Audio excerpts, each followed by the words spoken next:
I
read across a quote this morning, and I wanted to share it with you. It goes as follows. A reasonable man adapts himself to his surroundings. Therefore, all progress depends on the unreasonable man. I'm going to have to adapt that quote just a little bit for the purposes of this show. All progress depends upon the unreasonable string quartet. It is not reasonable for us to play the Shostakovich Quartet at a juvenile correctional facility, but I have had the great honor for the last 30 years of spending my professional life with some of the most fantastically unreasonable people I've ever met in my entire natural life. The New York Times, the LA Times once said, just a few moments spent with the Marian Anderson String Quartet is enough to make you believe that a little Mozart and a little Beethoven can actually change the world. This music will lift you, will raise you, it will change you. It will shift your heart, it will shift your mind, it'll open your horizons, it will bridge the gap between generations and nations. How does it do that? How is that possible? This is true of music, and this is true of all of the arts. It speaks to the one thing, the one true thing that goes beyond all the boundaries, beyond all of the illusions, and tells the truth. It unites us through our humanity. So we change the world. Change the world. This is huge. This is global. This is epic. How do we do this? How can I change the world if I can't reach it? How can I reach a world that I don't know? How can I love anything that I don't know? And so this quartet reached, and we reached out. We reached out to all those segments of society that we prefer not to see. Reached out to the ones that we tuck away from view because they're troubling to look at. Yeah, we reached out to the juvenile correctional facilities. We reached out to the prisons. We reached out to the assisted living facilities. We reached out to the school for underprivileged children. And then we walked in the door, and we opened our hearts, and we opened our cases, and we let this music do what it does.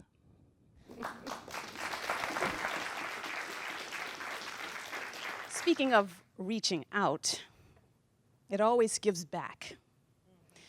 In my years with the Marian Anderson String Quartet, we've played countless nursing homes.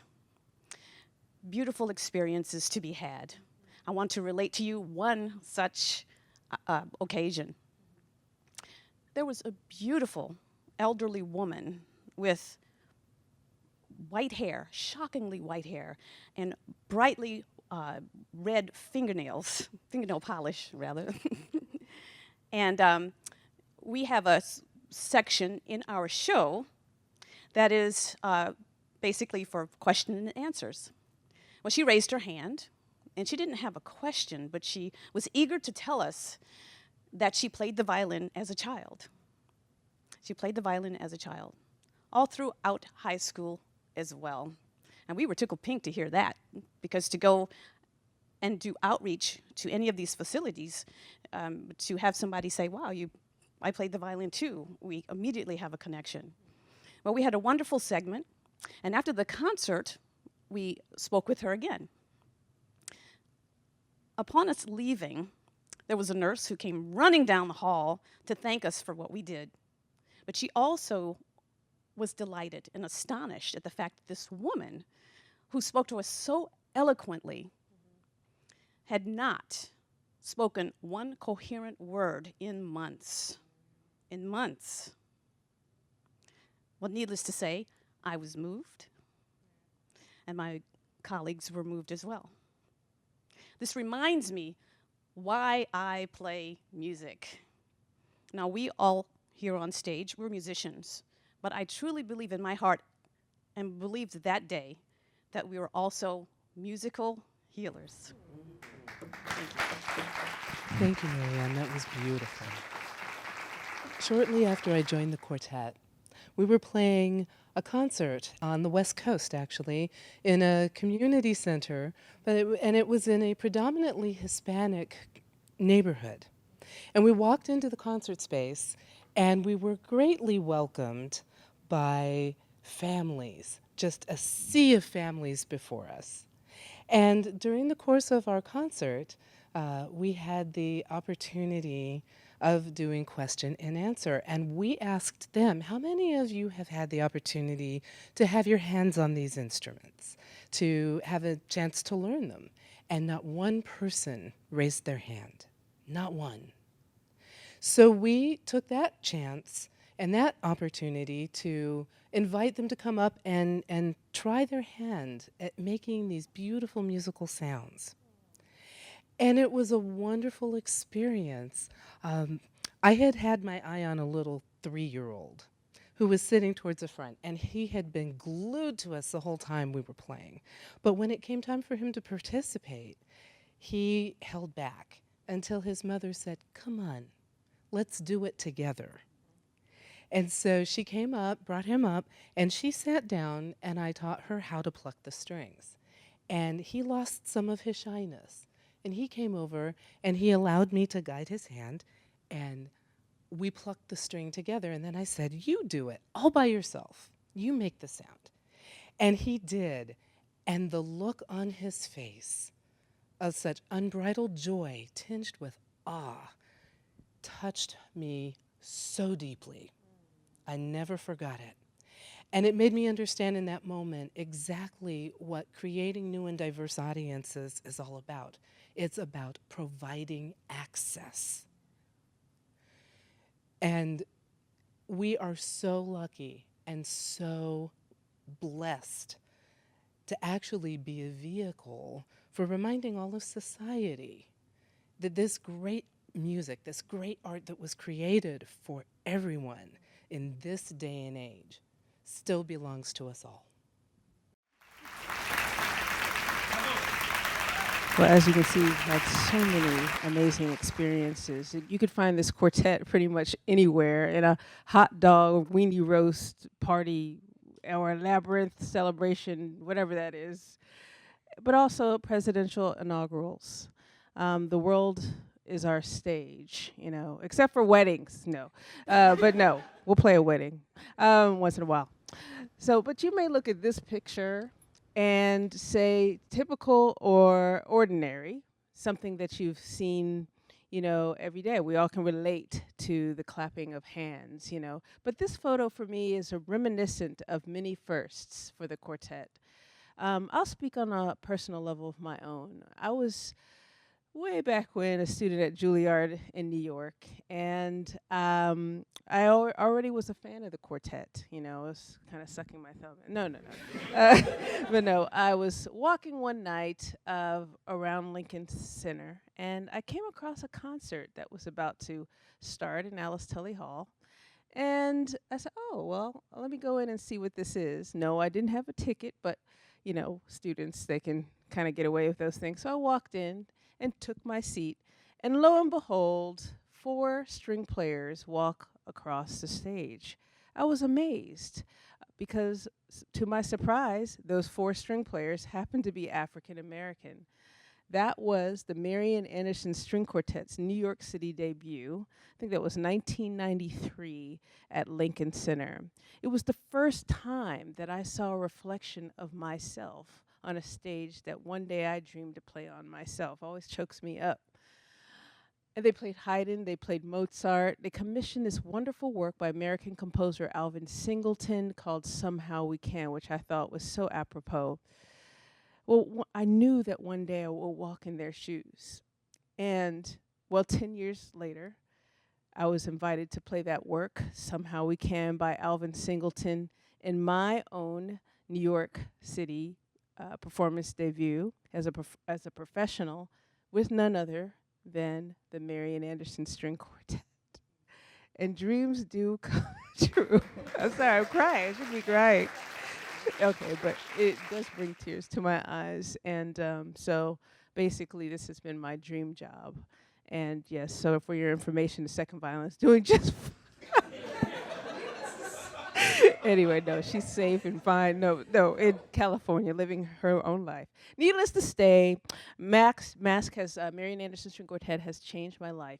But it was on that day, April 9th, 1939, that Marian Anderson sang before more than 75,000 people and changed the face of the world, society as we know it. She was a symbol of peace, equality, and had a transformative power through her music. So, as our namesake, we have great shoes to fill.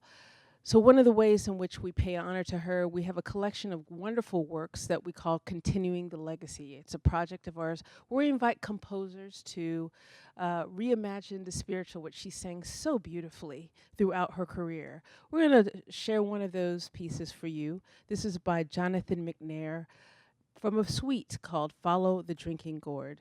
It is based on a spiritual that has power, perseverance, that demonstrates the determination that Marian Anderson herself carried with grace and elegance.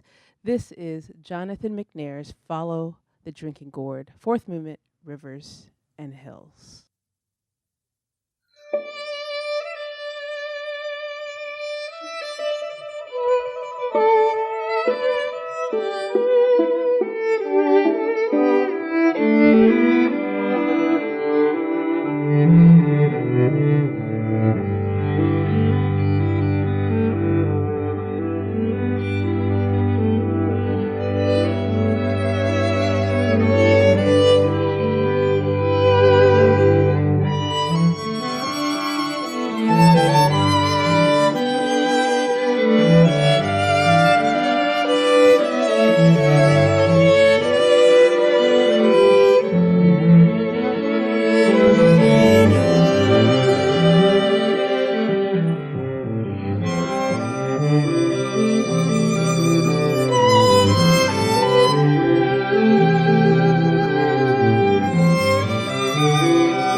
Thank you.